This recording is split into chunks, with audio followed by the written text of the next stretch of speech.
Welcome to the Regenerative Agriculture, Thriving as a Modern Rancher, the podcast for ranchers and land stewards looking to build healthy land, profitable businesses, and a fulfilling life.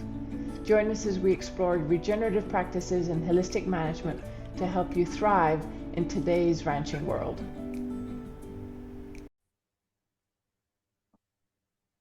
Rachel, thank you so much for joining me. I am so pleased. I know we had a little bit of time zone differences, but I'm so glad you're here with me at record this podcast. I will admit I'm a huge fan of both your acting and your land stewardship. We're now in similar situations, female stewarding land, learning how to nurture the land, heal the land, while also producing nutrient-dense food and direct-to-consumer sales. So would just like to invite you to add to my introduction as you see fit, and then I have a few questions to start our conversation. Thanks, Christine, and great to be there. I feel you know what you're going to get when you have an interview with a holistic manager and somebody who's into this space. We're all in the same tribe and we all speak the same language and we all have the same, empathy for the land, and we have the same sort of spirit. It sounds pretentious, but in a way, a spiritual connection. And I just mean that I knew that you would like the Bandara Festival, and I'd heard about the Bandara Festival. And I guess it's about people who are thinking outside the box, and that word new is a great new word, a new adopter or something of. I knew that you would be someone who was thinking about different ideas. Obviously Bandara is about a place where everybody's thinking rather differently. And just to fill people in, that's a conference that's going on today is it in South Texas? Would that be? It's in South Texas, yes. It happens later on in April. Right. It's a 2-day event hosted by Sovereignty Ranch, which is Molly Englehart's, the ex-chef that moved from. Of course. Okay. Right. She had a vegan restaurant in California and got frustrated and moved to Bandera and bought this land with her brother. And I knew you'd be all over it. And I just got to think from Charles Einstein, who I follow. I got an alert on my social media saying that's what he was doing. And I went, it was a conference about farming and food and music. And I just went, oh God, I'd love to be going to that. Anyway. It's nice to be here, and it doesn't matter what nationality we are or where we live. There's a connection that we all share. Of course. So what do you think that connection is? I know how I came about it. What attracted you to this to begin with? I think an awareness that we were heading in a direction that, and I don't just mean farming, I mean in every instance, that we're just heading in the wrong direction. And that sort of inevitable feeling that where are we going? What can we do about it? Who are the people who want to turn around? Who are the people who are also feeling so stuck? I knew that governments weren't really doing anything. They were all in thrall to the corporations. They were all having to deal with efficiency and scale. And I just went, that is so not where my head is. It also be living on the land now and knowing what is happening to small family farms and thinking about the long-term implications of that, and that basically that's seeing the whole infrastructure for us of the coast of Australia, because that's where all the farming goes and it's where all the family farms are, and the inevitable decline or the inevitable disappearance of those farms, really, and what's going to take their place. And do we just want huge corporate farms all over the country, which means all our small towns will go because there'll be no need for them? So all of that rural life, we have to ask ourselves, do we want that to go? Most people live in the cities, so it doesn't really affect them. A lot of people like to get in that Airbnb and go off and have a bit of country. That is not going to be there or available unless we start to turn things around. For me, I haven't lived in the country for most of my life. I grew up in the country, but then spent the middle years of my life not being in the country and always being adrift. And I didn't really like living in suburbia. Then I didn't really like being in the city. And then when I came back during COVID to the land, I went, oh my God, what took me so long? And I realized that those things that were connected in childhood are still there. And I'm just switched on by country beauty, country life, country people, all of those. Real. They're real, but not for everybody, obviously. Not for everybody. No, exactly. Certainly not for my husband. He's a suburban man. So his comfort zone is the coast and suburbia. And he likes his nice mowed lawns and all of that sort of thing. It's not for everyone, but for those of it is, it's a really valuable option for those of us that find peace and being in the country. And that is threatened. I think that it is very threatened. So that's massive. And it's going on, obviously, in England. And here in the US. Yeah, certainly here in the US. And we're not as bad, I don't think, as you are, but we're getting there too. That's the trend. That's the way forward. And maybe everything that's going on now is going to be a big reset. And like COVID was a tragic, awful for some, but a great reset for others. Exactly. Yeah, here in Texas, we're fighting data centers. Yeah. They're wanting to build these huge data centers with all these solar panels. And we're fighting companies that are applying for well permits to drill water, to export water, to move, to sell at a higher price in big cities, which is just... So here we're fighting blueberry farms, industrial fruit farming. That's our big thing at the moment, and it's just the chemical density of which they use, and they don't need to apparently, because blueberries are pretty robust and don't need to have a hell of a lot of. But they've got a mindset. They spray the whole bloody thing. They raise the whole thing. They take every tree down. They just look like massive car parks in the middle of the countryside. Sure. You know what it's worth, but yeah, there's always something, isn't there? Always something, always something. So you and I are both attracted to living with nature and the groundedness and maybe some of the spirituality of recognizing that we're just one little piece of a whole. Your introduction to regenerative, to holistic, came through your neighbor, or how did that happen?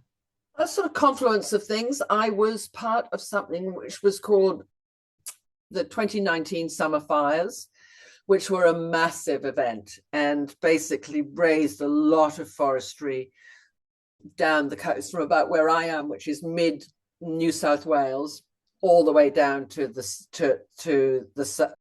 south, to into Victoria.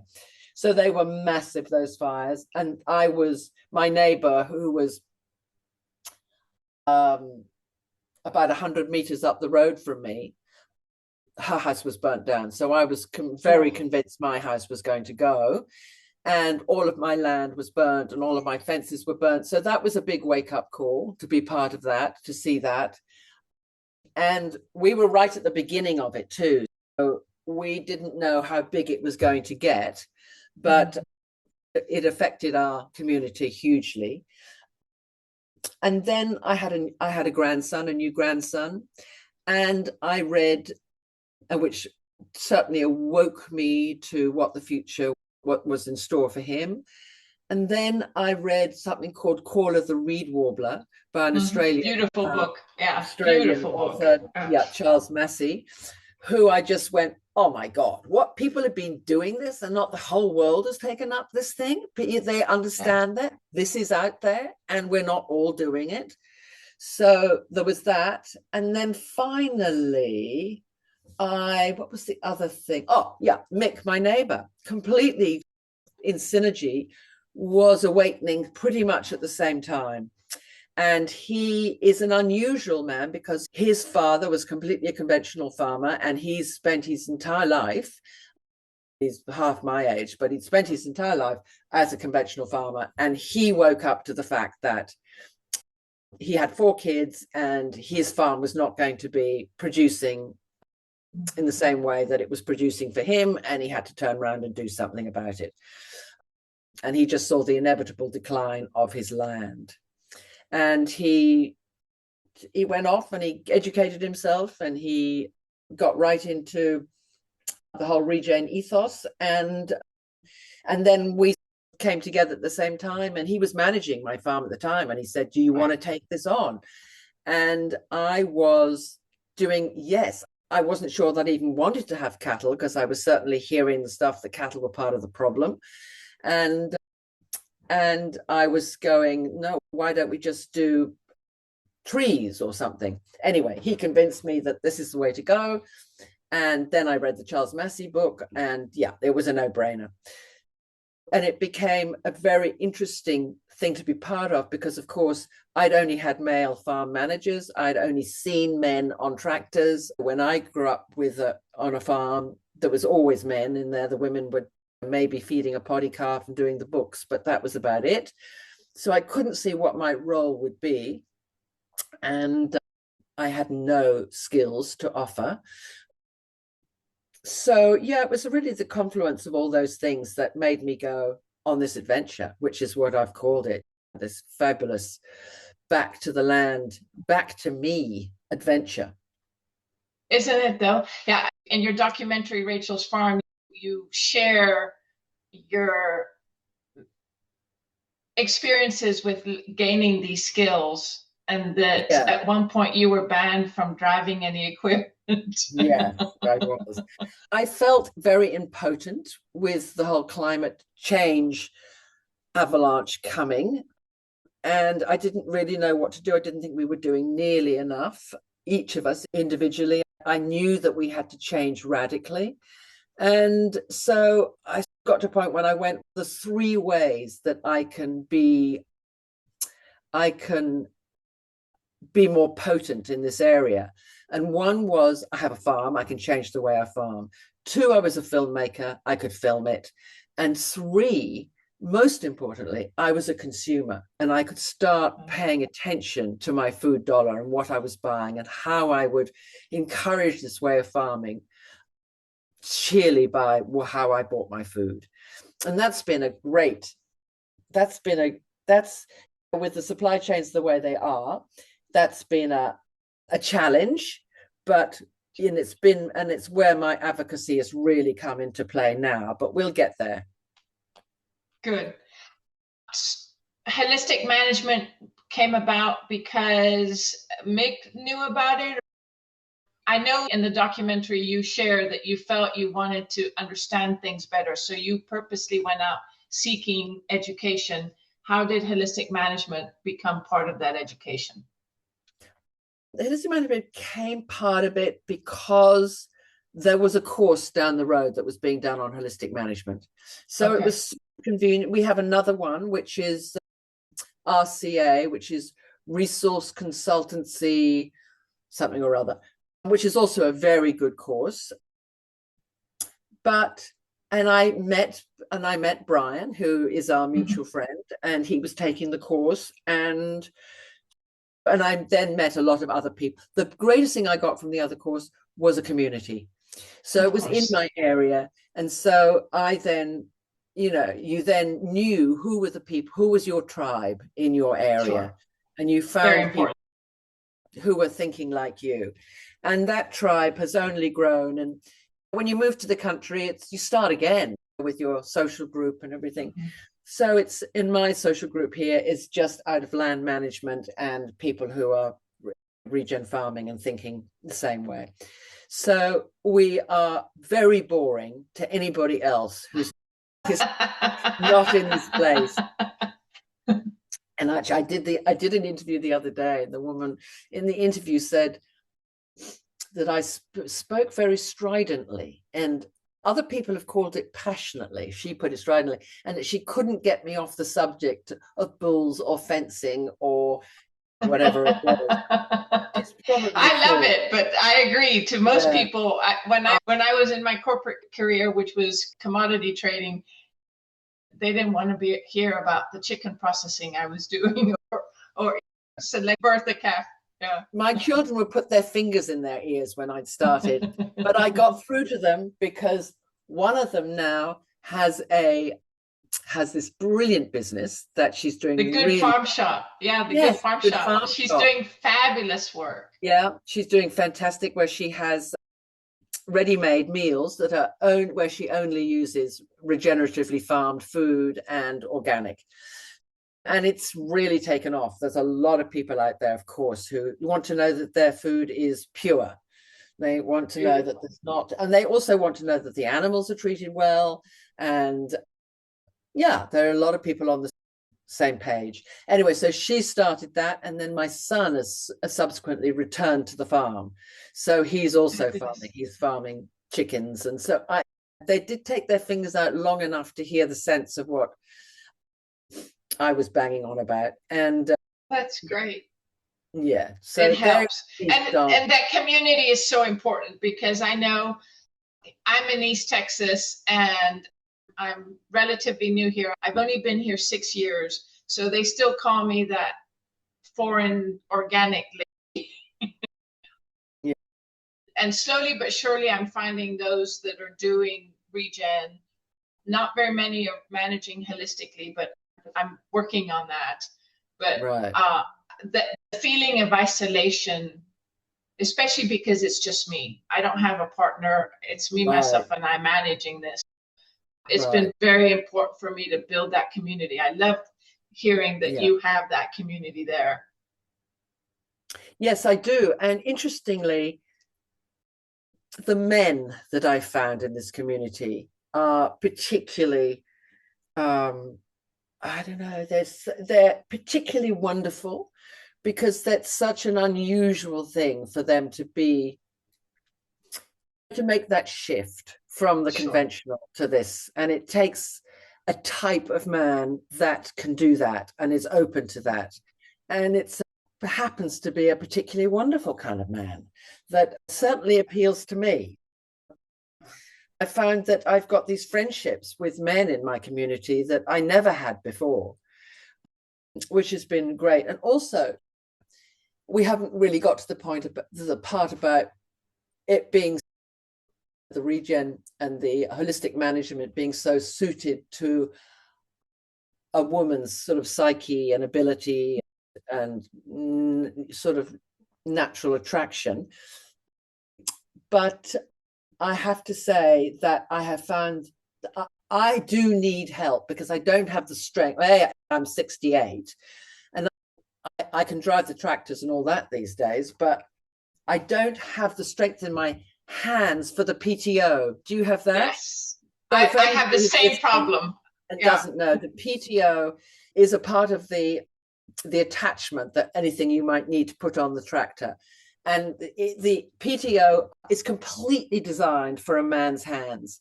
And you've got to press these buttons really hard while you agitate to get it connected. And I actually can't do it. Do it either. I do need a man to do that. So that's very frustrating for me. But anyway, I have some darling men around me who always come to the rescue to put the PTOs on.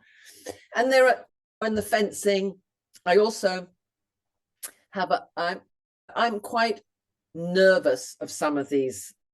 I don't know if you have a fence puncher, which is the thing that, So I find that quite nerve-wracking too. And it's got these terrifying signs on it saying, beware, get your head out of the way, and your hands out of the way, or goodbye. There's a few things there that are just a bit scary. And I'm very grateful for just that natural thing that men have around machinery. They just definitely have I don't know, for me anyway, they seem to have Well, it's built for them, right? Because it's designed by the men. Yeah. And my biggest frustration is men's, their strength comes from their upper body. Yeah. I don't have strength in my upper body. My strength is in my hips and in my legs. And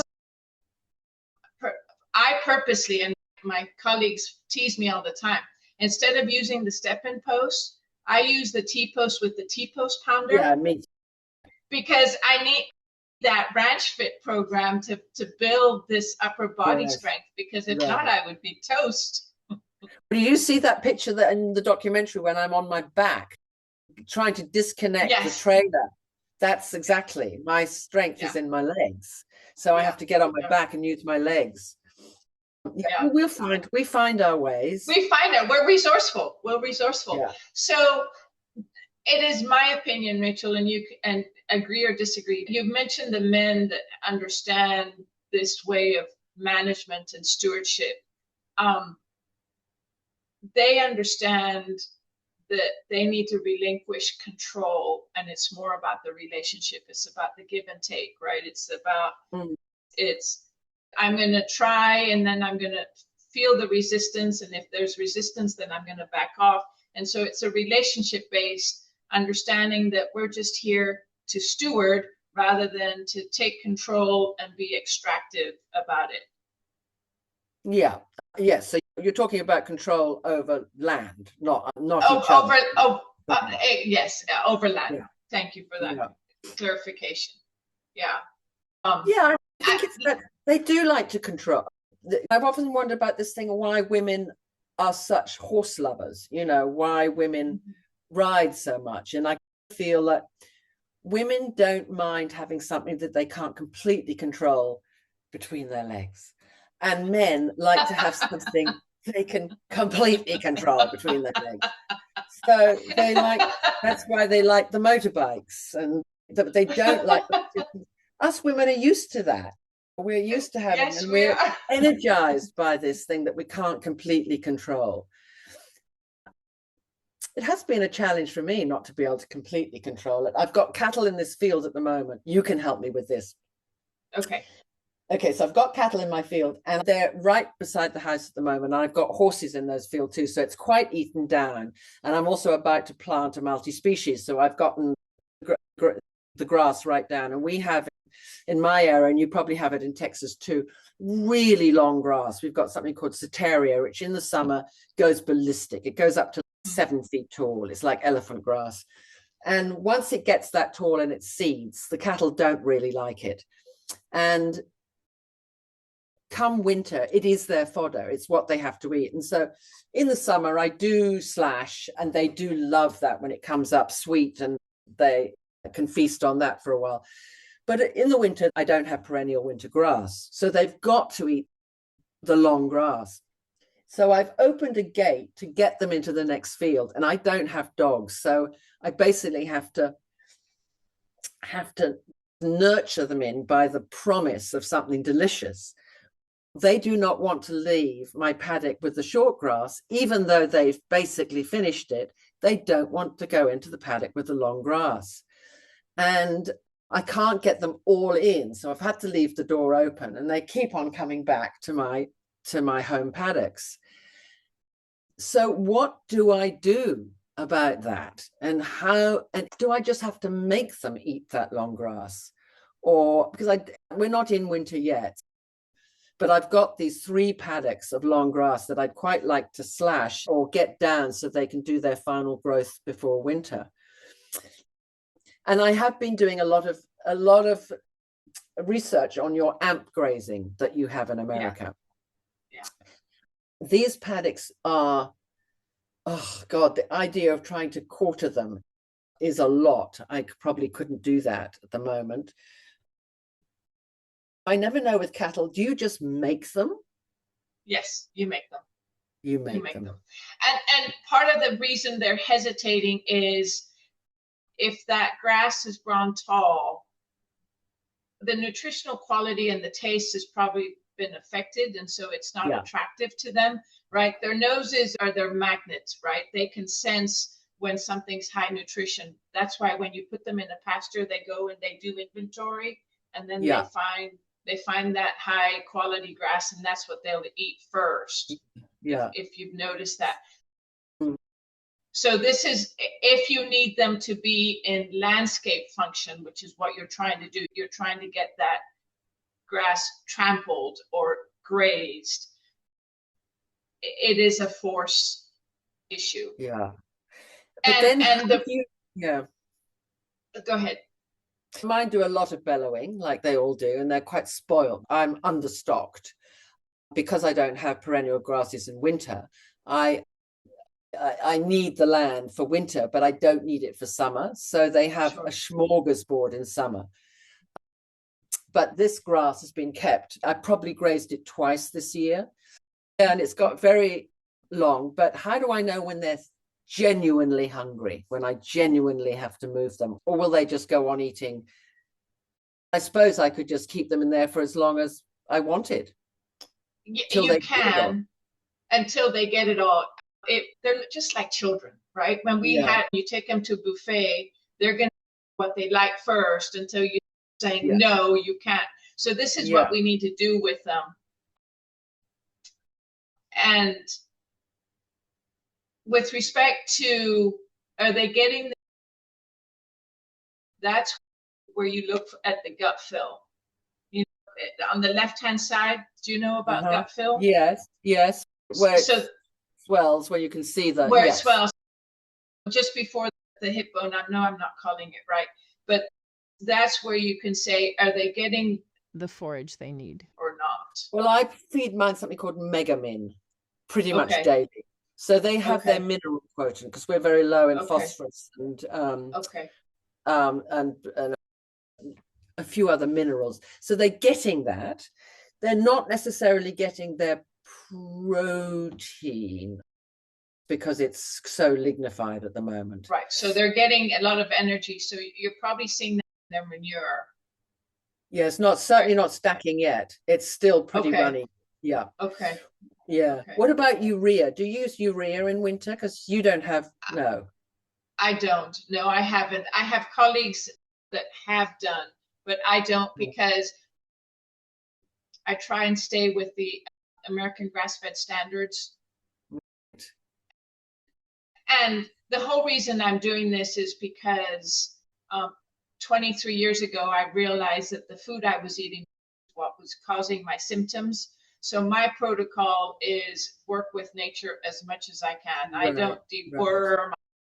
I don't fly control. Everything I do is as natural.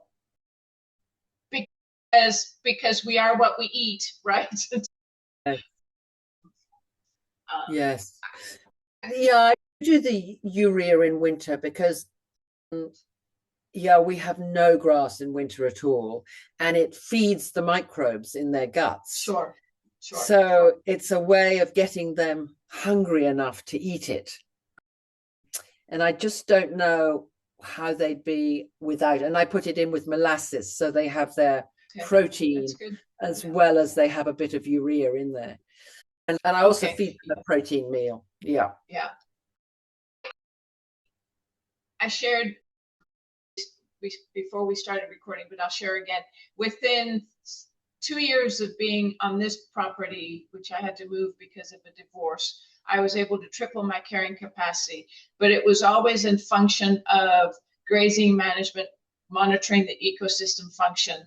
And as things improved, and as Rachel, once you start improvement, it's just exponential. So that by year 4, I didn't have to use hay, partly because I had enough stockpiled forage that I could graze it over the winter. But I also started seeing cool season grasses grow from the seed bank. So I had a lot of perennial rye, I had vetch, and I had clover grow that I never seeded. And it was because I improved ecosystem function. So that, because I had that stockpile forage, because I had those cool season grasses, I didn't have to feed any hay at all. And you left it standing? Did you cut it, so or you left it standing? I left it standing. I am lazy by nature, and I don't. So I just plan my grazing. I use the grazing chart and I plan my grazing so that I'm monitoring for recovery. So all of that recovered grass is what I feed over the winter time. Now, before I had the cool season grasses coming, generally between January 15th through March 15th, which is when I had my new spring grasses coming on March 15th, I did have to supplement for protein. And then I just used alfalfa cubes or alfalfa hay, whichever I okay. could You get. did have to buy, right. You bought hay, Yeah. right? Okay. Right. Yeah, I brought in hay. But with respect to how I support, I'm a firm believer that the rumen is what helps digest. So have you ever heard of Steve Campbell or Dr. Will Winters? They're here in the US. No. Should They I? oh yes. Okay. So let me write it down. Dr. Will Winters. Yeah. He's a trained vet, but he's gone very holistic, and he completely poo-poos chemicals and treats things with herbs and whatever. And he and Steve Campbell are huge advocates on supporting the animal with natural ingredients. And Steve Campbell in specific suggests that we have apple cider vinegar available to the cattle, free choice. Really? And Well, then, that's pretty and expensive. then, yes, there is a way you can make it yourself. And once you get that mother going, it's a process, but it's something you can do. I don't know what availability is for you in Australia. Brian might know, but here in the US, you can get it in bulk for sure. You can get it in bulk. Yeah. So do you mix it in with something? No, what I've done is I have a 3-compartment mineral tub that I put on skids, and one compartment has the apple cider vinegar. The second compartment has natural soda, otherwise baking soda. Oh, really? Okay. Yes. And then the third compartment is called Redmond's Conditioner. Redmond's is a company that is mining an old salt deposit, and they've created this mixture that includes clay and trace minerals so that it's helping with buffering rumen pH and binds toxins. And then like right now, early spring, flies are becoming a problem. So I'll add garlic to that natural soda, and that garlic will deter the flies. Right. The baking soda you'll add garlic to. The baking soda I'll add garlic to. And that's powdered garlic. Powdered garlic. Really? Okay. Powdered garlic. And what about sulfur? Do you do any sulfur? No sulfur. No. I don't do anything else. I have heard of this baking powder gig. What's the baking powder for? It's the baking soda, or it's called natural soda. It helps with the pH. And it's also fabulous if they happen to eat some toxic plants. It helps prevent bloat from happening. Right. I started using the baking soda when I had sheep, and sheep are terrible with bloat. And it saved many animals because I had that available. Right. I wonder how similar our vegetation is in Texas and in where I am in Australia. Do you get very long grass that lignifies? Yes, I have giant ragweed and I have Johnson grass. And Johnson grass, when it's gone through a drought or a frost, the prussic acid gets really high and it can be toxic. Oh, right. But because I have the natural soda and because I have a diversity of species, I haven't had any animal die on me yet. And we've gone through droughts, and we've gone through ticks? None of the calves have tick problems? No. Wow. You see, we have snake bite here too. I've had a few die of snake bite. No, really? No snake bites? Because you have snakes. Snake bites. Yeah, we have snakes. Yeah, no snake bites. I do have livestock guardian dogs that I think stir things up. I have the poultry, and because I have the sheep that roam around. God, you've given yourself some work. It's a system, right? it's a system, right? And I didn't start all this together, right? I started with sheep because the economics of sheep is much better. And full disclosure, born in Argentina, raised in Brazil. And so I've seen the big Brahma cattle jump over 8-foot fences and whatever. So I had a healthy respect, fear of cattle. Yeah. And so I started with the sheep because I could put them in between my legs and I didn't have to have a huge infrastructure. Then I brought in the turkeys, pastured turkeys, to help mitigate the parasites for the sheep. Oh, really? Parasite? Yes. Okay. Yeah. So if this is a grass plant, the parasites live on these 3 inches just about. Okay. And the trick is not to allow them to graze that severely, because then they're not redigesting the parasites. And the turkeys are just like chicken, and they're scratching and pecking and whatever. And so have you got the turkeys with the cattle, in with the cattle? Sometimes I do. Sometimes don't you have foxes? Don't you have predators? That's what the livestock guardian dog's for. Of course, yes. So you were just talking about the rumen, when the rumen swells, when you look at a cow and they've got enough. The gut fill. The gut fill. Yes. Yes. So in winter, they still have a gut full, do they? They still, yeah. I know we were talking about how when they've had enough. How when they've had enough.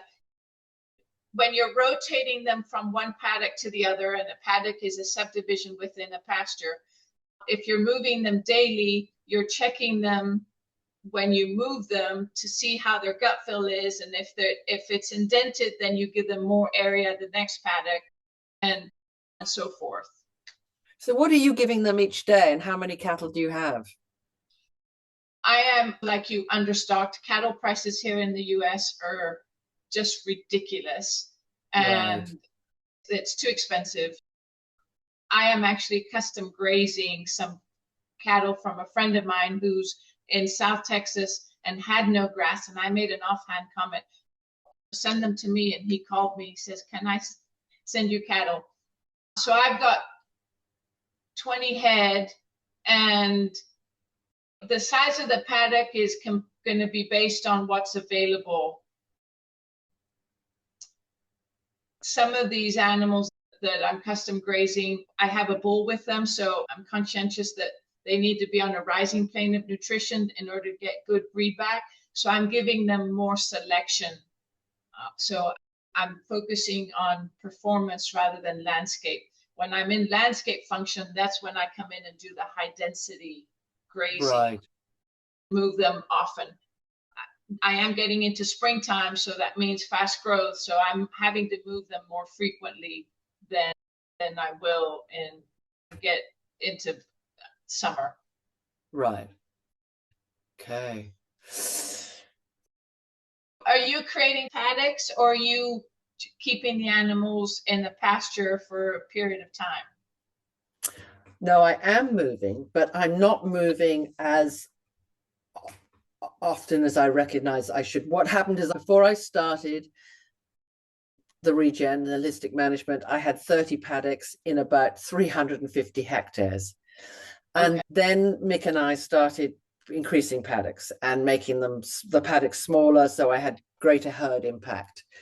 And then we went to 90 paddocks.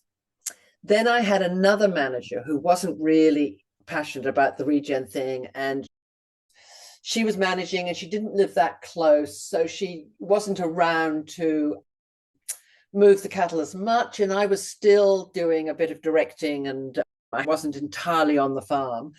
So then she moved it to 60 paddocks, and that's where I am now, which is still a bit larger. They're about 4 hectare paddocks, and I've got 100 cows and about 60 calves in that.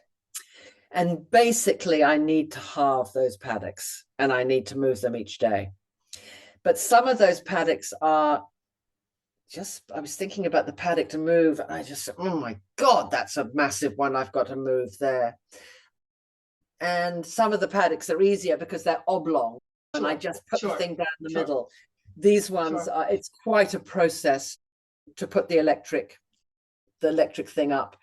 So I was hoping I could get away with that bigger paddock, but I think it's becoming clear that I can't, and I need to start going back to the smaller paddocks and getting better impact. So it does increase the workload, of course, and it's just me, like you, it's just me doing it. And I'm now in winter, so I'm now about to go into where they can be in the paddock for 4 days. They're going to have to eat this lignified grass. And so I think come next spring, I'll get more intense about it. But I think for winter now, I'll probably just leave them in the bigger paddocks. And I don't really get that third thing happening. They eat a third. They and we should pay attention to that. Yeah. They basically just go on eating the stuff that they like. And they're not really thrashing it down. What was the third thing? What's the other thing? And then they leave the other one. They leave a third, trample a third, and they eat a third. That's the sort of theory, isn't it? Yeah. That in holistic management, we don't like to give you rule of thumb, because there's so many variables. Anytime I get asked that question, it's always, it depends. Tell me species type, tell me the number of animals, tell me time of year, tell me weather, all this other stuff. But the one thing that I always focus on is, am I potentially overgrazing those species that the animals do prefer? And in general, a grass plant will start growing after about 3 days. And they just keep at it.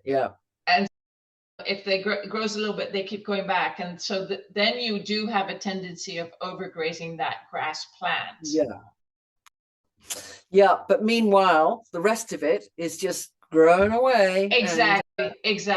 And that's where the density comes in. That's where creating the smaller paddock, so that you can say, I'm only giving you this for 1 day. And I totally resonate that that's a lot of work.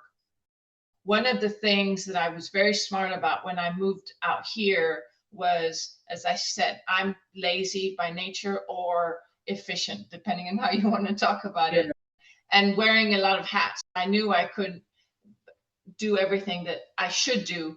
But what I did was I put in infrastructure and put in a lane system, so place the animals at the right place at the right time for the right reason with the right behavior, including the human. And that has been my saving grace. Yeah, well done. I've got a laneway in too, but not particularly in this place they're going to now.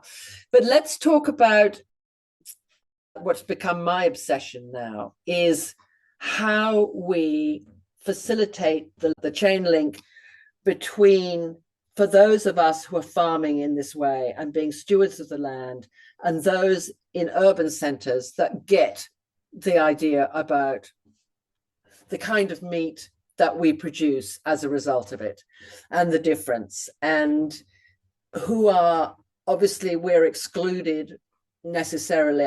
We can go down the same funnel as the feedlot producers, but what a waste. And shouldn't we all be getting, not necessarily a premium, but there should be an opportunity for us to reach those that want us. And the more we do it, the more we reach scale. Of course, it doesn't become a niche market, so that we're able to make it cheap. We're able to operate with scale as well. Right. So we're in this situation where there are no supply chains really for me to get, or any farmers like me, to get our food, get our meat into a particular market that is going to be sought after in Sydney. So we're starting this thing at the moment called Farm Through, where we want to have a sort of hub in each suburb so that people can have a curbside pickup, or they buy in 5 or 10 kilo boxes. And I suppose my thing at the moment, my advocacy, is trying to open up that thought for people to go, yes, it might be less convenient, but how much healthier is it? And I'm supporting farmers that are doing the right thing. And if I call myself an environmentalist, I can eat by my Sure. values, Sure. and all the benefits, and I can save save the whole infrastructure of the countryside from imploding. There are so many values, but most of all, the health of eating a grass-fed, grass-finished animal. And the idea too that we're given jaws and teeth and to do something with, and to get back to that thing of understanding what the taste is of a grass-fed, grass-finished animal, and to be gnawing around a bone, and and to get the benefit of the minerals and the nutrients that are obviously in that, where they come from feedlot, they've got too much omega-6, so there it's inflammatory. And how do we get that education out there enough for people to seek it, to seek that kind of meat, and buy it like they would buy a nice bottle of wine, that it actually has vigna of the country of where you are. You can buy a Missouri beast, or you can buy a Texas beast, or you can buy, and depending on what sort of fat quotient you want. So it is a sort of whole new way of getting people to think. And as we know, beef margins are very slim. So it's vital for us to cut out the middlemen. If we want to be stewards and we want to survive, we want to get more people into this space, farmers have to know that this is beneficial for everyone and everything. So that's where I'm at the moment. How are you selling your meat? At the moment, I'm selling direct to the consumer. I've always sold direct to consumer. When I started selling direct to consumer, I had just remarried, so I was in a new environment. I seem to do that a lot. And I didn't have a network, so I chose to do farmers markets because I like talking to people, and to the point that you've referenced, it's about education. It's about education. And what I was very, very surprised about is educating people on how to prepare the meat. Yes. Because people have forgotten how to cook, the convenience of ready-made foods. Not that the good shop farm is bad, but people just don't know. So I chose to do the farmers market, and I did the farmers market every Saturday for 10 years. Some of that I was still working full-time at a corporate job. Talk about being passionate about this. Movies like Kiss the Ground, movies like Common Ground, Rachel's Farm, exactly, are doing a lot to educate. But I think, and I found this with my customers, it's generally people who recognize the relationship, the correlation between nutrient-dense food and the human body. And many of my customers were battling cancer, recovering cancer, just got a recent diagnosed. And at least here in the States, I think this number has been updated, but in 1965, 4% of the total US population was sick. Now, at least 2 years ago, 65% of our children were sick.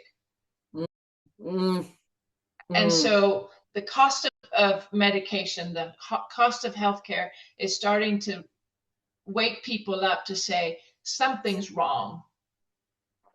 Our grandparents didn't have to have 6 prescriptions like we do now. And there's organizations. Have you heard of Force of Nature? Yes. They're here in the US. And so they are starting to do regenerative food supply chain, where they're sourcing, and they're putting them in some pretty big, well-known grocery stores. Great. I think so. When you went to your farmers market, was that in a big city? I did. I had to travel. When I was still married, it was only 45 minutes. When I moved, it ended up being about an hour and a half. Right. Because at that time, my ground beef was $8 a pound. I couldn't sell in my local market because Yeah. they'd much Yeah. rather go to Walmart. So I purposely put in the effort to go into a college town where Right. there was a much higher disposable income, and Right. people understood the value of the product that we're offering. Yeah, there's no way I can get to a big city to do this. I'm too far. I'm 6 hours from Sydney. But at the same time, I did recognize that, yes, you have a Saturday market, but you need to have much more opportunity than that. And it can't Of be course. just, it needs to be course. so people can have it Yeah. midweek or whatever. Yeah. So I Yeah. just felt that there was an opportunity there for a sort of farmers market open 24/7 in Yeah. the city where people could access this. And it's been great to be able to filter through a number of about 10 regenerative farmers in my area, and we get them all sent down to Sydney. Sure. It reminds me of an organization here in the US. They're based in Idaho or Oregon, one of the two, called Azure Standard. Yeah. And they have a delivery drop, a monthly delivery drop. I've been with them for the last 26 years. Right. Not that I buy every month, but I can buy everything from seeds to natural products, natural cotton pads, natural deodorant, shampoo, Okay. Yeah. feed, and then the healthy other products. And they also source locally for meats and vegetables. And what's lovely about them is you can buy in bulk, and it's a truck that comes every month, and they have a route and they have specific days, and everybody that buys meets the truck, they help unload the truck, great. and then they go home and they stock up. In the US, they've catered to the homesteaders, the preppers that want to buy bulk. And are they online? They are online. So you order online. You order online, and then they deliver on this truck once a month. And is the meat frozen, or is it frozen? The meat is frozen. We have to get also beyond this idea that it's brilliant to have meat that is frozen. Number one, it doesn't perish, so it just gives it so much more opportunity. And the fact that if you freeze straight after processing, you lock in everything. We've got into this mindset that we have to have it fresh. And then, of course, there's the education that goes with that you must throw it out to room temperature, that it is a mussel. Are we speaking the same language? Yes, we're speaking the same language. Yeah, that it is a mussel. And if you put a mussel that's cold on a hot pan, it's going to go. Yeah, exactly. Yeah. It's going to tighten up and be tough. But again, that sort of thing, I couldn't believe when I first went to a farmer's market and I had a blind test where I had people tasting my meat, a Scotch fillet from me and a Scotch fillet from the supermarket. And I had no idea really what quality my meat was. And it was really edifying that literally 9 out of 10 or 90 out of 100 people wanted absolutely, when they tasted side by side with the supermarket meat and the grass-fed, grass-finished meat, they all went, oh my God, there's just no comparison. Your meat. Well done you. That's fabulous. Oh my God, yes. I want to share a quick story. I was raised in Argentina and in Brazil before feedlots became part of their way of producing meat. So we were grass-fed, grass-finished. And I remember when I first moved to the US and I tried my first steak, Rachel, I spat it out. I could not. It was just like, no wonder you need all these condiments and rubs and what. Yes. Because it tastes awful. Yeah. And we have forgotten how good it tastes, how good a steak can taste. And we've also forgotten how to use our jaws. Actually, we've got so used to this bland, tender thing that, of course, it's like a vela. It sits in a feedlot. It doesn't use its muscles. It eats the bloody corn. And of course, it's empty. It has nothing in it. And of course, even somebody like my husband, he likes the little tender, tasteless rubbish. And it's so frustrating because I'm growing him all this fantastic meat. And he's always going, oh, it's a bit chewy. And I go, that is the point. Use the tool. And if I put it side by side, there's no question he likes it better. But he likes it both, best of both worlds. Yeah, I mean, I can't eat in a restaurant anymore because it's all. Oh, I haven't. Yeah, I haven't. Yeah, my daughter says I'm too bougie about food. I'm like, that's okay. I'll be bougie about food. Yeah. I travel. Yes, no, you have Christine, to go. I'm going to have to get cracking because unlike you, I haven't moved my cows this morning, and I'm going to try and get them into that field they don't want to go into. There we go. Thank you so much for spending time with me. I've enjoyed our conversation. I would love to do this again if you're willing, because there's a whole bunch of other stuff we didn't talk about. Why don't you get people who are interested, who listen and want to know questions, to give you some questions so we can engage more with your audience. Yeah, we can do that.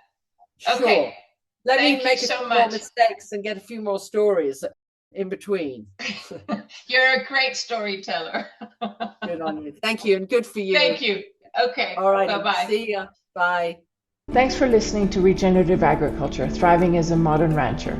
If you enjoyed today's episode, please subscribe, share with fellow ranchers, and leave a review. Together we can regenerate our lands, our profits, and our lives. Until next time, keep thriving.